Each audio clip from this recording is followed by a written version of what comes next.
দীর্ঘদিন ধরে ছোট পর্দায় দাপটের সঙ্গে অভিনয় করছেন অপূর্ব, কিন্তু বড় পর্দায় সেভাবে নিজের জায়গা গড়ে তুলতে পারেননি তিনি। 2014 সালে গ্যাংস্টার রিটার্ন নামে একটি সিনেমা অভিষেক হলেও সেভাবে সাড়া জাগাতে পারেননি। এরপর আর বড় পর্দায় দেখা মেলেনি তার। এক দশক পর আবার সিনেমায় ফিরেছেন অপূর্ব।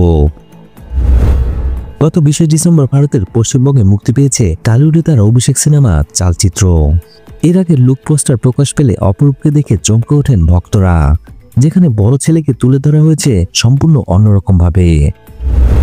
সিনেমাটির পরিচালক প্রতিমডি গুপ্ত ভারতীয় গণমাধ্যমকে জানান, বলিউড তারকা শাহরুখ খানের কিছু গুণ অপূর্বর মধ্যে খুঁজে পেয়েছেন তিনি, যা তাকে মুগ্ধ করেছে।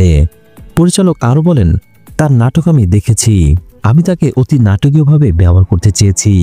অপূর্বর মধ্যে শাহরুখ খানের মতো একটা চার্ম আছে, সেটাকে ধরার চেষ্টা করেছি আমি। গত অক্টোবরে প্রকাশিত এই সিনেমার মাত্র 40 সেকেন্ডের টিজারে টানটান রহস্যের আভাস পাওয়া গিয়েছিল।